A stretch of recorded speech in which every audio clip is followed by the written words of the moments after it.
Hello, young ladies and young gentlemen. This is a YouTube lecture on the memory chip. I want to get to the introduction of why some details about the memory chip are important in an introductory fashion, and the gist of what is important, the most important thing that you have to watch out for. Okay, with older computer programming languages, such as C, C++, and assembler, you have to do a huge amount of work carefully controlling what is happening on the memory chip. That is a lot of work. That work can be tedious, it can be boilerplate, it can suck up a lot of time. And that is typical with older computer programming languages like C. With most programming languages that you use today, you're able to avoid the tedious, boilerplate, time-consuming, hudge-drudge memory management issues, and you're able to get your work done faster because you don't have to waste a lot of time with tedious memory management issues. But, and this is an important but, you cannot ignore the memory chip completely, even with modern programming languages that you use today, like Python and Ruby. If you think you can ignore the memory chip completely, you will make avoidable mistakes. So, what do you need to know regarding how the memory chip interacts with the computer code that you write and execute? What do you need to know, and what do you not need to know? What can you still ignore? Well, take a look here and let me see if I can explain this. This is an assignment statement that you've seen a dozen times before. I assume this is not the first of my YouTube lectures that you've seen. And the variable name x is set to, the variable name x now is reset to point to the location on the memory chip where the number value 8 is. So, remember, a variable name is a pointer or a reference. You can call it a pointer or you can call it a reference, either way.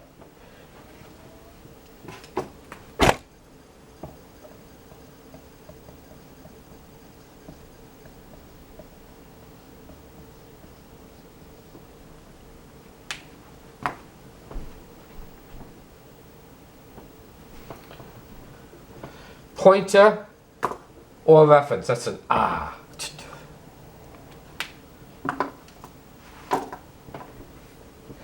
A variable name such as a variable name x or a or b is a pointer that points to a location on the memory chip where you have a useful value. 8 is a useful value. This empty array is a useful value. The non-empty array that contains the values 1, 2, 3. This non-empty array is a useful value. Every value has to have a location on the memory chip where it is written up, where it is stored. Okay? So, a variable name is a pointer to a location on the memory chip where you have a useful value.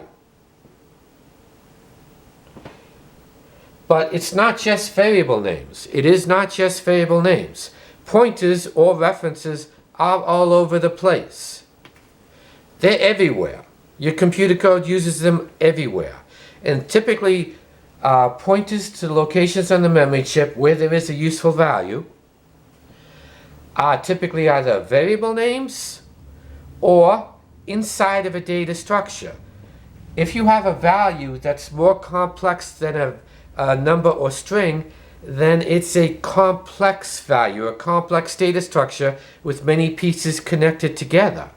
And to have those pieces be connected, the data structure, usually an array, to have these pieces connected, the data structure uses internal pieces that are themselves pointers. So, for example, A is equal to an empty array. What that means is the variable name A points to a location on the memory chip where you have this value, which is an empty array that can be filled with new values if you want, but is currently empty. The variable name B now points to a location on the memory chip where you have a non-empty array that already contains some numbers inside. But the variable name b is not the only pointer to a location. We have other pointers to a location.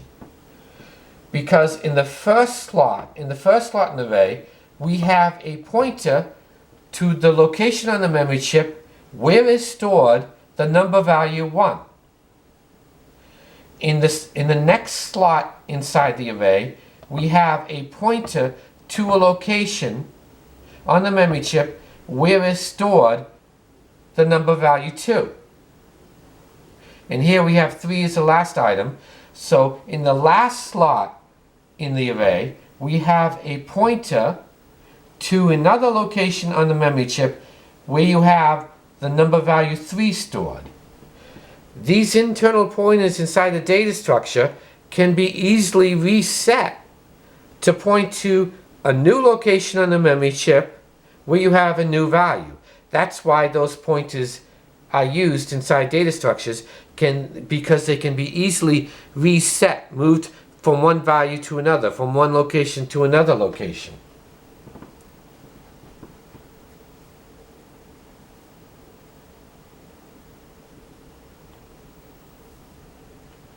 So remember, data structures are values that are more complex than numbers or strings, and data structures have to have a way of holding everything together. And data structures have internal pointers that are like variable names. They point to a location on the memory chip where a value, presumably a useful value, is stored.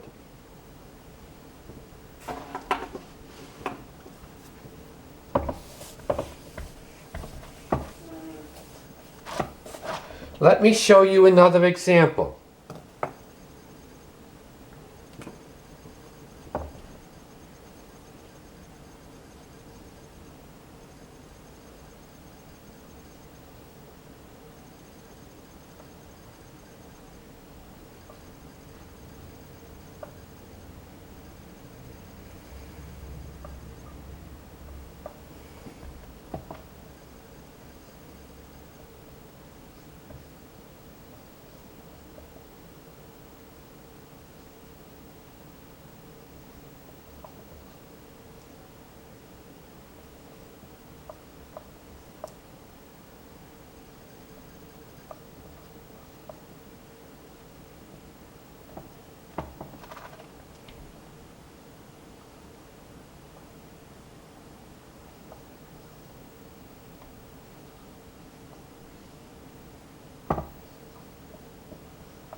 Okay, this will help show you the subtle distinctions that can happen because of what's happening on the memory chip. Here I have A equal to an empty array that has no items inside yet.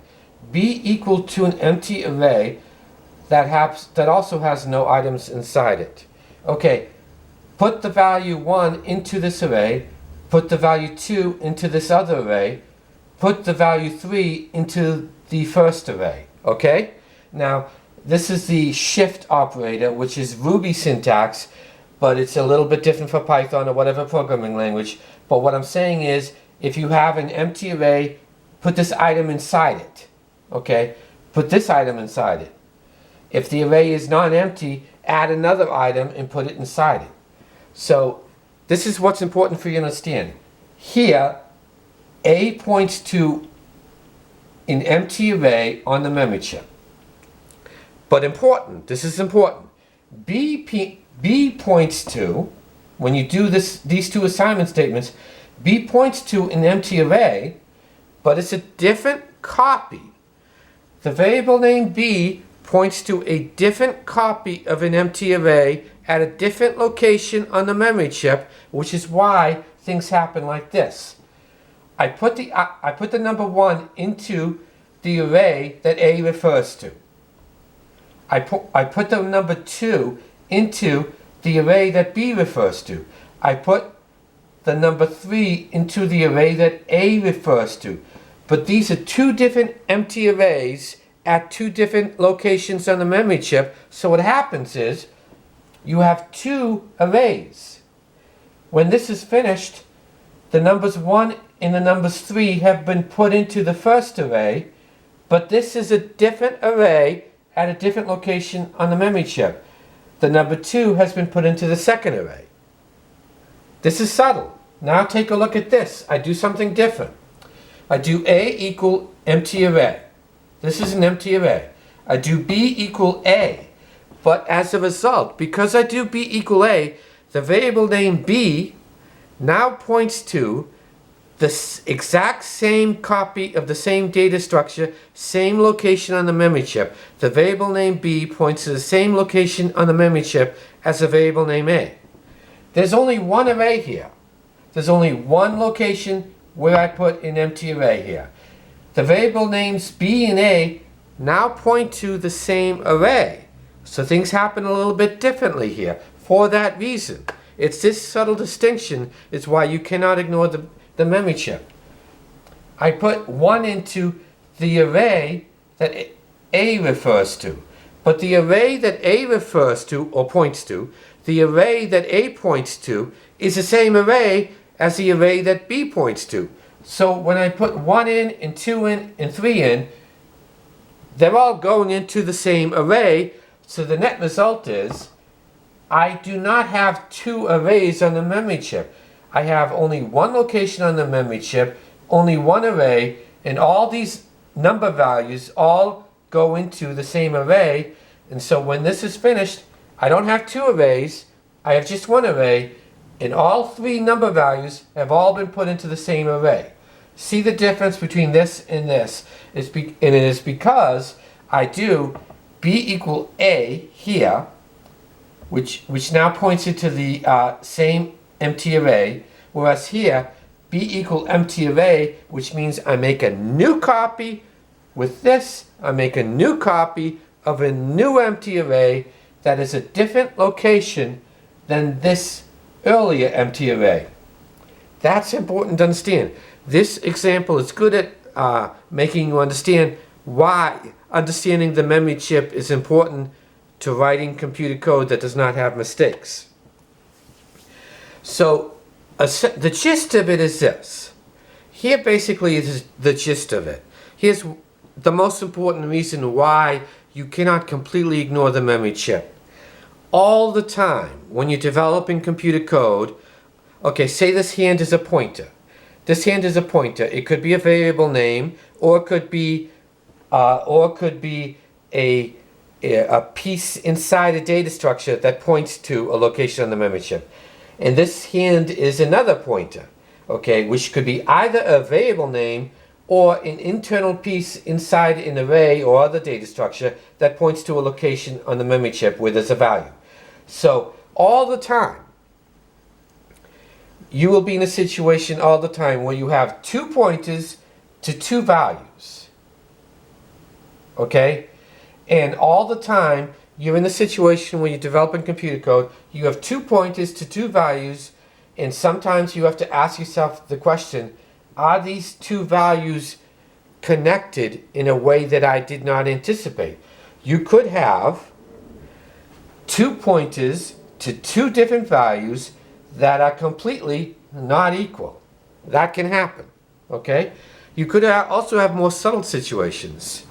You could have 2 pointers to what you think are 2 values, but in fact, they're the same value at the same location on the memory chip.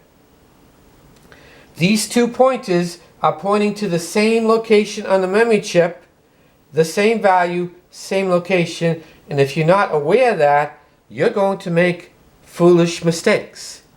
The other situation is I have 2 pointers to 2 values, and I have reason to believe that these 2 values are equal. For example, here, I have 2 values.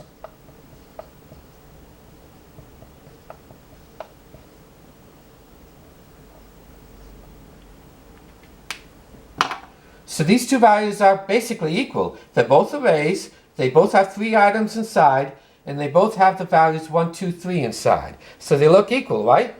But I could have 2 pointers to 2 values, and it is possible that the 2 values are practically equal, like here and here, right?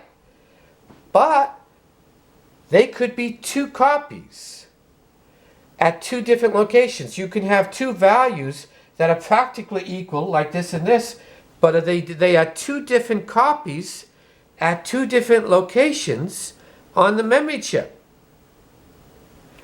That is another possibility that you have to be aware and ask yourself, is it possible that I have two pointers to two values, and those two values are practically equal, but are two different copies at two different locations on the memory chip? That's the sort of thing you have to watch out for. That kind of is the most important thing that you have to watch out for when you ask yourself, am I ignoring the memory chip and could I pay a price for that, or can I just ignore it altogether? And that concludes this introductory lecture to the memory chip, and thank you.